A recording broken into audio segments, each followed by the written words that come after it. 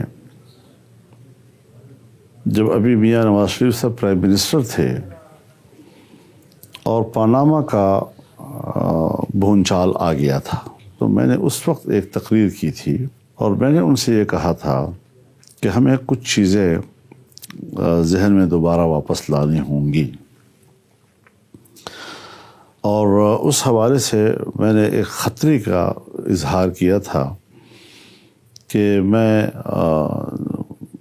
مطمئن نہیں ہوں حالات سے, اور امریکہ نے 9/11 کے بعد جو دنیا میں تغیرات آئے, تبدیلیاں آئیں, انقلابات آئے, تو اس وقت انہوں نے ایک بات کی تھی کہ اب اگلی صدی ہماری ہے اور دنیا کی جغرافیائی تقسیم ہمارے مفادات کے تابع ہوگی.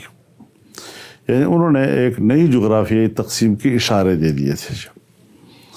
تو اس حوالے سے مجھے یہ بات کھٹکی کہ جغرافیائی تقسیم کا نشانہ کون لوگ ہوں گے. اس میں ترقی پذیر دنیا کے بڑے ممالک. اب ترقی پذیر دنیا کا بڑا ملک پاکستان ہے, اور پاکستان رقبے کے لحاظ سے بھی اور آبادی کے لحاظ سے بھی دنیا کے بڑے ملکوں کی فہرست میں آتا ہے. تو اس اعتبار سے مجھے یوں محسوس ہوا کہ جیسے یہ اب ہمارے خلاف کوئی سازش ہو رہی ہے, اور اسٹریٹجک لوکیشن کی وجہ سے بھی. تو پھر اس کے بعد یہ ہوا کہ میں فورن افیئر کمیٹی کا چیئرمین تھا, مجھے دعوت ملی چائنا کی طرف سے اور میں کمیٹی کو لے گیا ادھر. وہاں جب گیا تو جو ہمیں بریفنگ دی گئی وہ چائنا کے ایک آنے والے مستقبل میں نئے اقتصادی ویژن کے حوالے سے دی گئی. تو اس میں کچھ فری اکانومی زونز انہوں نے بنائے تھے. وہاں پر ہم نے مشورہ دیا کہ ارومچو کو بھی آپ فری اکانومی زون بنائیں اور ٹریڈ وایا پاکستان, اس میں 7 ریزنز کے نام سے ہمارا ابھی بھی بلیک اینڈ وائٹ موجود ہے, ہمارے ریکارڈ پر ہے وہ. اس وقت ہم نے ان کو دیا, وہ بات آگے بڑھی. اور پھر اس کے بعد آپ نے دیکھا کہ جب آصف علی زرداری صاحب ملک کے صدر بنے تو میرے خیال میں اپنے دور صدارت میں انہوں نے چائنا کے 12 دورے کیے ہوں گے, اور ہم دونوں ممالک جو ہیں وہ اس اقتصادی شاہراہ کے حوالے سے ایک MOU تک ہم پہنچ گئے جی. پھر نواز شریف کے زمانے میں دوبارہ MOU بھی ہوا اور کام بھی شروع ہوا. چنانچہ ہم نے محسوس کیا کہ پہلے تو ملک کے اندر اقتصادی پہلے سیاسی عدم استحکام آئے گا, تو سیاسی عدم استحکام کے بعد پھر معاشی عدم استحکام آئے گا. چائنا پاکستان کوآپریشن کی بنا. جی ہاں, تو معاشی عدم استحکام کے بعد پھر ریاستیں جو ہیں وہ خطرے میں پڑ جاتی ہیں, کیونکہ ان کا دفاعی نظام بھی جو ہے پھر ہٹ ہونا شروع ہو جاتا ہے جی. تو یہ بھی ترتیب دنیا میں جو ہمارے تجربات ہیں, کہاں کہاں پر دنیا ٹوٹتی ہے, کیسے ٹوٹتی ہے, اس کے جو اسباب و عوامل ہوتے ہیں ان میں یہ ساری چیزیں شامل ہوتی ہیں. تو یہ خطرہ میں نے 2017 میں محسوس کر بھی لیا تھا, اور میں نے ایک تقریر میں یہ بات کہی تھی جی. چنانچہ جب نواز شریف صاحب کی حکومت بنی اور MOU ہوا اور چائنا کے صدر کے آنے کی تاریخ مقرر ہو گئی, تو یہاں 126 دن کا دھرنا دے دیا گیا جی. بالکل. اب یہ وہ لانچنگ تھی کہ ایک نئی قوت جو ہے, تاکہ ملک کے اقتصاد کا یہ راستہ جو CPEC کے نام سے آگے مستقبل میں آنے والا ہے, اور اس کی منظوری بھی نواز شریف صاحب کے زمانے میں دے دی گئی, اور تمام معاملات بھی پورا پیکج طے ہو گیا تھا جی. تو اس میں صرف سڑک تو نہیں تھی, اس میں سڑک بھی تھی, اس میں ریلوے بھی تھا, اس میں انڈسٹریل زونز تھے, بہت کچھ تھا اس کے اندر جی. بجلی کی پیداوار میں اضافہ, گیس مہیا کرنا, تو یہ ساری چیزیں اس پیکج میں شامل تھیں.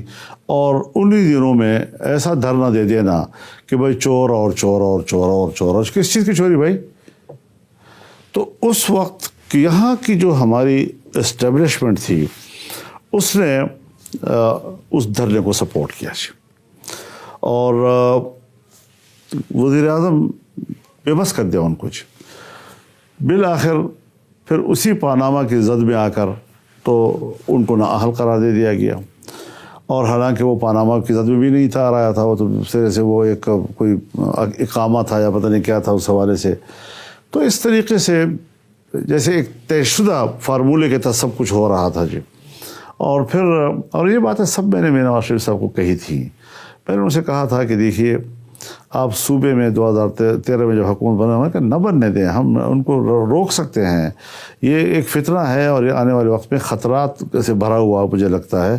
انہوں نے کہا جی لارجسٹ گروپ ہے تو ان کو جمہوری طور پر جمہوریت کے قائل تھے میاں صاحب, اور تو انہوں نے دے دیا. تو انہوں نے کہا جی ہمیں پتہ ہے یہ اندر سے کیا ہے, ذرا ہوا نکل جائے گی. میں نے کہا نہیں میاں صاحب, ہوا بھری جائے گی.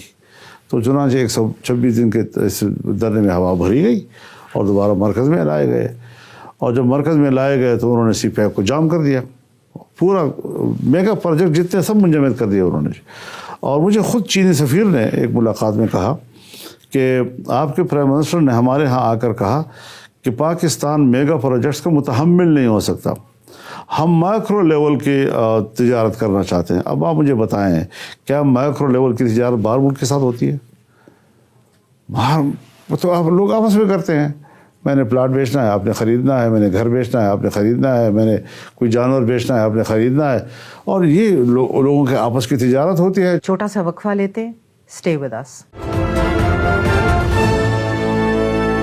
Welcome back. اس زمانے میں ایک باجوہ ڈاکٹرن بھی سامنے آئی, اور جنرل باجوہ نے بھی کہا کہ we have to repivot to the waste.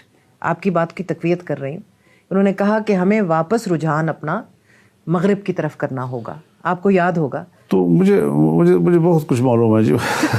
ساری باتیں کہنا. قصہ مختصر یہ بتائیے, تو اب یہ ساری کیا یہ سمجھ آ گئی ہے, کیا یہ سمجھ آ گئی ہے اسی ادارے کو جنہوں نے یہ ری پیوٹ ٹو دا ویسٹ؟ بالکل آ گئی ہے. انہوں نے دیکھیے جب ملک میں سیاسی عدم استحکام آیا, پھر معاشی عدم استحکام آیا, اس کے بعد جب دفاع کو نشانہ بنایا گیا اور ان کو اندازہ لگ گیا ہماری دفاعی قوت کو کہ اب ہمارا دفاعی نظام بھی شاید کولیپس کر جائے, پھر انہوں نے ادراک کیا اور کہا کہ اس کو ہٹاؤ, یہ تو خطرہ ہے ہمارے لیے جی. اب یہ وہ لوگ جنہوں نے ان کو لایا, جنہوں نے یہ نظریہ دیا کہ ہمیں مغرب کی طرف واپس جانا چاہیے, جس طرح ہمارے فاٹا کے انضمام کے وقت مجھے خود باجوہ صاحب نے کہا کہ جی امریکہ کا بڑا دباؤ ہے ہمارے اوپر اور ڈرون حملے ہو سکتے ہیں, اسلام آباد تک یہ سلسلہ آ سکتا ہے وغیرہ وغیرہ. تو پھر امریکہ کا یہاں پر خود ایک افسر آیا جو فاٹا کے حوالے سے یہاں پر مقیم تھا. انہوں نے مجھے پھر اپنے گھر میں بھی کھانا پہ بلایا, صاف کہا کہ یہ آپ کو کرنا پڑے گا. کرنا پڑے گا جی, کیا مطلب جی؟ کب کیا, سارا کچھ ہو گیا, دباؤ تھا ہمارے اوپر جی. تو یہ ساری چیزیں حضرت اس لیول پر ہوتی رہی, عدم استحکام, اور ہم وقت کے ساتھ سودے بازی کرتے ہیں کہ چلو وقت گزر جائے, ٹھیک ہے میں آپ کی بات مان لوں گا. پنجابی میں کہتے ہیں نا ڈنگ ٹپاؤ سیاست ہی ہمارے ملک کی جی.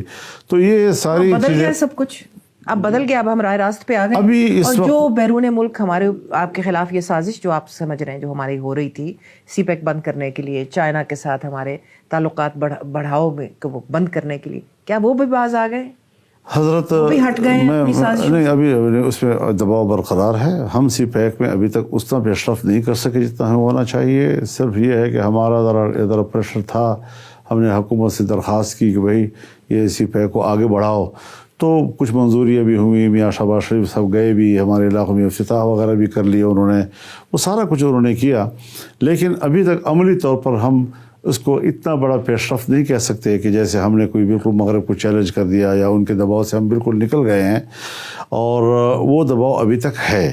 لیکن اس میں ابھی تک یہ بھی ہمیں سوچنا ہے کہ چائنا کہاں کھڑا ہے, ہمارے ان کے ساتھ اعتماد کا لیول کیا ہے. میں صاف آپ سے کہنا چاہتا ہوں, اور ان کے جہاں تک مجھے حالات معلوم ہیں, سعودی عرب ہو, امارات ہو, چائنا ہو, جو پاکستان کے دوست ہیں, جو پاکستان کی مدد کرنا چاہتے ہیں, وہ اس انتظار میں بیٹھے ہیں کہ اگر یہ کم وقت دوبارہ آتا ہے تو پھر ہم بات چیت کریں, تو پھر ہم کیوں پیسے ضائع کریں ملک کے اندر. اب امین اور صادق کے حوالے سے اگر ان کی حکومت آتی ہے تو وہ ہمیں مدد دینے کو تیار نہیں ہے. اگر ان چوروں کی حکومت آتی ہے تو پھر وہ سب کچھ دینے کو تیار ہے. پھر آپ یہ جو الٹا آپ الیکشن کرانے جا رہے ہیں, اور آپ ایک جمہوریت پسند کارکن ہیں, آپ کہتے ہیں آپ سیاست آپ کی بڑی پرانی ہے, آپ کے آباء و اجداد کی بھی ہے, تو اگر ایک شفافیت سے پاک جو ایک الیکشن ہوتا ہے جو کہ ایک بڑا متنازع الیکشن ہوتا ہے, تو پھر اس الیکشن کی کیا ویلیڈیٹی ہوگی؟ ایک سوال. دوسرا سوال یہ کہ جو عمران خان کی پاپولیرٹی ہے, پنجاب میں ہے, خیبر پختونخوا میں ہے, جہاں بھی ہے, اور جتنی بھی ہے اس پہ ہم بحث نہیں کرتے, لیکن بہرحال ہے تو صحیح, اس کی کیا پھر وجہ ہے؟ 1-2 ججز ہیں, ایک رکنی جج, اور وہ جناب پورے کایا پلٹ دیتا ہے معاملات کا. تو یہ جو ریلیف ابھی تک ان گوشوں کے اندر ان کی ریلیف کے خانے موجود ہیں, اس طرح مختلف جگہوں پر ان کے ریلیف کے خانے موجود ہیں کہ یہ ملک کی تباہی ہوگی. جو باہر کے ایجنڈے پر لایا جاتا ہو اور ہمارے ملک پر مسلط کیا جاتا ہو, باہر کا ایجنڈا حضرت میں آپ کو یہ ناکام ہو سکتا ہے, لیکن وہ اسے دستبردار نہیں ہوتے, پھر اس کو تجربہ کریں گے, پھر اس کو آگے لانے کی کوشش کریں گے. تو یہ ساری دنیا جو ہے اس وقت پاکستان پر اس کی جغرافیائی اہمیت ہے حضرت. پہلے کسی زمانے میں جب اقبال شعر کہتا تھا کہ افغانستان جو ہے وہ ایشیا کا دروازہ ہے, اور افغان کی خوشحالی میں ایشیا کی خوشحالی اور اس کی بربادی میں, وہ ایک زمانہ تھا. وہ جگہ اب پاکستان نے لے لی ہے. تو پاکستان پر پریشر کیوں بڑھائے جا رہے ہیں جی؟ انڈیا کی طرف سے بھی ہمارے اوپر پریشر, افغانستان کی طرف سے ہمارے اوپر پریشر آ رہا ہے. تو یہ دونوں طرف کے پریشر میں پاکستان کو دبایا کیوں جا رہا ہے؟ ہمیں بڑے ایک زیرک پاکستان اور سنجیدہ پاکستان کے طور پر اور ذمہ دار پاکستان کے طور پر ان معاملات کو دیکھنا ہوگا, اور ہمیں آنے والے دنوں کی مشکلات سے نکلنے کے راستے تلاش کرنے ہوں گے, جذبات میں آئے بغیر. تو پھر جذبات میں آئے بغیر ایک زیرک فیصلہ یہ بھی ہو سکتا تھا کہ آپ نے ووٹ آف نو کانفیڈنس کیا, ٹھیک کیا, آپ کا حق تھا, آپ نے اس حکومت کو چلتا کیا, آپ کا حق تھا. کیا یہ بھی زیرک فیصلہ نہیں اس وقت ہو سکتا تھا کہ اسمبلیاں توڑ کے فوراً الیکشن میں جایا جائے؟ آپ لوگوں کی, خاص طور پہ PMLN کی اس وقت بڑی ایک مضبوط پوزیشن تھی. کیا یہ غلطی نہیں ہوئی مولانا؟ میرا تو یہی نظریہ تھا جو آپ کہہ رہے ہیں, لیکن میں تنہا ہو گیا. کیوں نہیں انہوں نے یہ سمجھا کہ اپنی ساکھ ہی خود متاثر کریں گے؟ یہ تو پھر آپ وہ سب زندہ ہیں, ان سے ہی پوچھ سکتے ہیں, میں کیا کہہ سکتا ہوں جن کے بارے میں. آپ ان کے الحاقی تھے, آپ ان کے ساتھ بیٹھے. لیکن میں نہیں تھا, میں نے اپنی رائے ان کے لیے چھوڑ دی, کیونکہ اب اتحاد توڑنا اس میں تو تباہ کن تھا نا جی. صحیح. تو اتحاد توڑنا اور بھی تباہ کن تھا جی, بہت سی مشکلات اور آ جاتی اس کی جگہ پہ. بریک لیتے ہیں, اسٹے ود اس.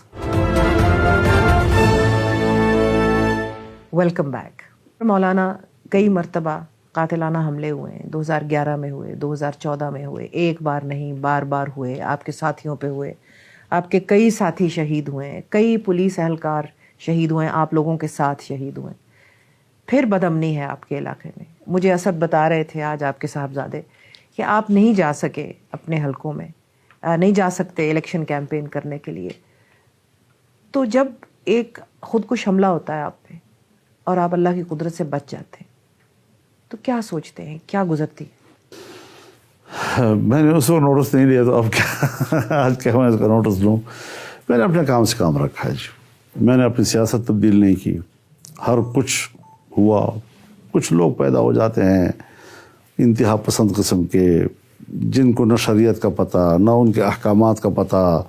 پورے پاکستان کے علماء ایک طرف, وہ چند لوگ جو ہے وہ کچھ گروہ وہ ایک طرف, اور سب پہ فتویٰ لگاتے ہیں کفر کا. میں آپ کے ہیومن ایموشنز کی بات کرنا چاہتی ہوں کہ اس وقت کیا گزرتی ہے جب آپ کے اوپر ایک حملہ ہو, اور اگر آپ اس سے جس طرح اللہ نے آپ کے اوپر کرم کیا اور آپ بچ گئے.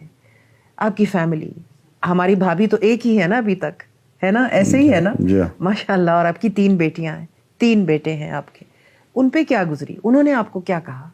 اب یہ تو ایک عام انسانی مسئلہ ہے اور ہر انسان احساسات میں مشترک ہوتا ہے.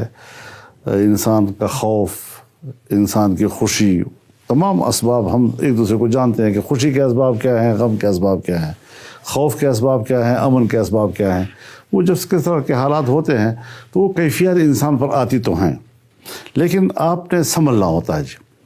اگر آپ اس وقت سنبھل گئے تو آپ آگے نکل سکتے ہیں جی, اور اگر آپ وہاں نہیں سنبھلے, خوف کے مارے آپ رک گئے, تو پھر آپ رک گئے جی. الحمدللہ ہم سنبھلے ہیں. آپ کو کبھی میری بھابھی نے یا آپ کی بیٹیوں نے کبھی آپ کو کہا کہ ابو یہ چھوڑ دیں کام؟ نہیں, بالکل بھی نہیں کہا. کبھی نہیں کہا؟ بالکل نہیں. بلکہ اپنے رویوں سے انہوں نے مجھے حوصلے دیے ہیں کہ شکر ہے کہ میرے گھر میں کوئی مجھے ایسی پریشانی نہیں ہے کہ میرا کوئی بچہ پریشان ہو یا میرا کوئی بیٹی پریشان ہو, یا گھر میں میری بہنیں ہیں, خاندان ہے, بھائی ہیں. اس پورے ماحول میں مجھے اس قسم کی کوئی ایسا میسج نہیں ملا کہ یہاں میرے گھر میں مجھے پریشانی اگر میں زیادہ سختی کرتا ہوں یا آگے بڑھتا ہوں. میں نے اپنے معمول کا سفر برقرار رکھا ہے. جب آپ کو پی ڈی ایم میں حکومت ملی تو ناقدین کا کہنا ہے کہ حالانکہ جے یو آئی میں جمہوریت ہے, کئی دفعہ میں نے دیکھا ہے کہ مولانا حیدری آپ ساتھ اختلاف کرتے ہیں, اپنے اختلاف کا اظہار بھی کرتے ہیں, آپ سنتے بھی ہیں, آپ ان کا جائزہ قبول بھی کر لیتے ہیں کبھی, لیکن جب اقتدار ملا تو پھر زیادہ تر آپ نے اپنی کنبہ پروری ہی کی. اسد بن گئے کمیونیکیشنز منسٹر, آپ کے بھائی بھی تھے ساتھ. تو یہ بتائیے کہ اس وقت آپ کو کیا محسوس ہوا کہ نہیں شاید بانٹنا چاہیے اقتدار؟ نہیں, میرے خیال میں آپ کو بتاؤں, پارلیمنٹ میں جو ہمارے پارلیمانی گروپ ہے انہوں نے ان کو پارلیمان لیڈر کہا تھا, اور 3-3.5 سال جو بھی وقت گزرا تو سب وہاں جو دوست تھے انہوں نے ان کو پارلیمان لیڈر قرار دیا. اور ایسے بزرگ بھی ہیں کہ مجھے بتایا گیا کہ ابتدا میں وہ شاید کچھ تحفظات رکھتے تھے, لیکن اس کے بعد پھر انہوں نے بھی کہا کہ نہیں, یہ فیصلہ ٹھیک ہوا ہے. اب جو آدمی پارٹی میں پارلیمان لیڈر ہو تو اس کے بعد یہ تو نہیں ہے کہ صرف میرا بیٹا گیا ہے, پارلیمان لیڈر بھی گیا ہے, میرے 4 اور وزراء بھی تھے ان کے ساتھ. تو اگر صوبے میں حکومتیں بنی ہیں تو میرا تو کوئی بھائی اس حکومت میں نہیں ہے, میرا تو کوئی بیٹا اس حکومت میں نہیں تھا. پارٹی کے دوسرے لوگ گئے, اور وہ بھی اس طرح کے میں نے واضح طور پر کہا تھا جی کہ ایک ہے فکری ایک موافقت, وہ تو انسان کے اختیار میں نہیں ہے, لیکن کوئی ایسی جماعتی وابستگی کہ بالکل نظر آئے, ایسے لوگوں کو حکومت میں جانا بھی نہیں چاہیے, کیونکہ یہ عبوری حکومت ہے اور نگران حکومت ہے. تو اس لحاظ سے ہم بہت احتیاط کرتے ہیں ان چیزوں میں. باقی یہ ہے کہ کچھ خاندان ایسے ہوتے ہیں جس پر پارٹی کا بالعموم ہر جانب ہر طرف اس پر اعتماد ہوتا ہے. اب جہاں بھٹو صاحب کا نام ہوگا تو وہاں پورے ملک کی پارٹی جو ہے اس خاندان کی طرف دیکھتی ہے جی. اگر کہیں پر نہرو خاندان ہے تو پھر اس کی طرف لوگ دیکھتے ہیں. بھٹو خاندان کے چشم و چراغ بلاول بھٹو زرداری فرماتے ہیں کہ اب ہمارے سینئرز کو ریٹائر ہو جانا چاہیے, یہ انہوں نے کہا ہے کہیں پر. تو آپ اس کے بارے میں کیا نہیں, بچوں والی باتیں ہوتی ہیں تو ہم بچوں کی تربیت کریں گے, نوٹس تو نہیں لیں گے نا اس طریقے سے. اچھا, لیکن ان کا میرا خیال ہے اشارہ ان لوگوں کی طرف ہے جو کہ عمران خان کے حامی ہیں. اپنے والد کی طرف تو نہیں تھا. اپنے والد کی طرف بھی ہو سکتا ہے, آپ کی طرف بھی ہو سکتا ہے, مریم کے والد کی طرف بھی ہو سکتا ہے, حمزہ کے والد کی طرف بھی ہو سکتا ہے. اگر ان کی والدہ حیات ہوتی پھر کیا کرتا. ان کی اگر والدہ حیات ہوتی تو 2 پارٹی سسٹم قائم رہتا, پاکستان کی جمہوریت میں یہ نئے عناصر اس قسم کے نہ آتے جہاں پر اتنی انسٹیبلٹی ہوئی ہے. اب بے نظیر بھٹو کی شہادت نے پاکستان کا بہت نقصان. دیکھیے بے نظیر بھٹو کو ادھر سائڈ پہ کیا گیا, نواز شریف کو ادھر سے نکالا گیا, یہ وہ ساری چیزیں ہوتی ہیں نا کہ یہ صرف ملک کے اندر یہ تانے بانے نہیں بنتے, یہ سارے تانے بانے باہر سے بنتے ہیں اور ہمارے ادارے ان کے زیر اثر آ جاتے ہیں, بلکہ ان کے خادم بن کر ان کی امپلیمنٹیشن کرتے ہیں. تو پھر اگر ہمارے ملک کے اپنے اندر ایسے لوگ ہوں کہ جو بڑے اپنے آپ کو ہم خود مختار ہیں اور ملک کی وفاداری اور حب الوطنی اور قانون اور فلاں کی بالادستی, یہ سارے حوالے استعمال کر کے اس قسم کے فیصلے کریں کہ جس سے ملک تباہ ہوتا ہو, اس کا کیا کریں گے ہم جی؟ یعنی بنگلہ دیش بھی تو اسی ناروں میں بنا نا. بالکل بالکل. ہم ملک کے لیے لڑیں گے اور کارخانوں میں لڑیں گے اور گلیوں میں لڑیں گے اور صحراؤں میں لڑیں گے اور دریاؤں میں لڑیں گے. یہ آج کی تقریر تھی اور اگلے دن پاکستان کی. صحیح فرمایا. اگلے دن مجھے مولانا مفتی محمود کی ایک بات یاد آئی کہ جب وہ اسلام آباد آیا کرتے تھے تو وہ پنڈی صدر کی ایک مسجد میں مقیم ہوا کرتے تھے. تو وہاں سے لے کے یہاں تک ماشاء اللہ, اللہ نے آپ کو بہت نوازا ہے. سنا ہے کہ آپ بہت اب مالدار ہیں, آپ کی اولاد بھی ماشاء اللہ امیر ہے, کبیر ہے.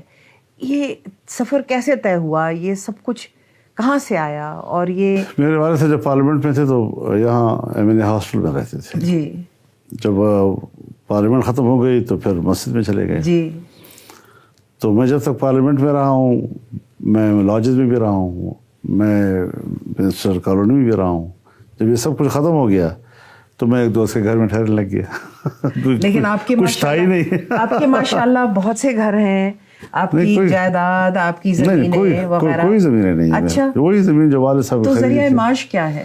ذریعہ معاش اللہ کی طرف سے غیبی مدد ہے. اچھا, اور بالکل میں بھی غیبی مدد کی دعا کر لوں پھر. اللہ یرزق من یشاء بغیر حساب. آمین آمین آمین. تو اگر وہ بھی حساب دیتا ہے تو ہم کون ہوتے ہیں کہ اس کے ساتھ حساب کریں ہم. ملک کے بارے میں بھی اب آپ پر امید ہے, آپ سمجھتے ہیں کہ ہمارا راستے کا تو تعین ہو چکا ہے. اگر ہمارے اندر یہ یکجہتی رہی اور ہم سنجیدہ رہے ملک کے حوالے سے, تو یہ پرچون کی سیاست جو ہے نا جی, یہ اچھی نہیں ہوتی جی. لیکن شفاف الیکشن, ہمیں آئیڈیل سیاست کرنی چاہیے, سنجیدہ سیاست کرنی چاہیے. آئیڈیل سیاست میں شفاف الیکشنز تو بالکل ناگزیر ہے نا مولانا, بالکل ناگزیر ہے. ہم تو لڑے اسی لیے ہیں, ہمارا اور کیا جھگڑا نظر آ رہے ہیں شفاف الیکشنز ہوتے ہوئے. انشاءاللہ. میں ایک بات کہتا ہوں جی, آپ اگر کسی کی طرف اشارہ بالفرض کر رہے ہو نا, بالفرض, تو میں وہاں پر بھی ایک بات کہنا چاہتا ہوں کہ وہ بھی متحمل نہیں ہوں گے کہ ایک الیکشن پر بھی اعتماد نہ ہوا, اب دوسرے الیکشن پر بھی اعتماد نہ ہو. یہ ملک متحمل نہیں ہے اس کا جی بجا. تو اس لیے ملک کو اگر ہم نے سامنے رکھنا ہے تو ہمیں یقیناً ایسا الیکشن کہ جس کو قوم قبول کر سکے جی. اسی پہ اختتام کرتے ہیں اپنے انٹرویو کا. آپ کی بڑی مہربانی مولانا. بہت شکریہ آپ کا جی, بہت شکریہ آپ کا. شکریہ آپ کا.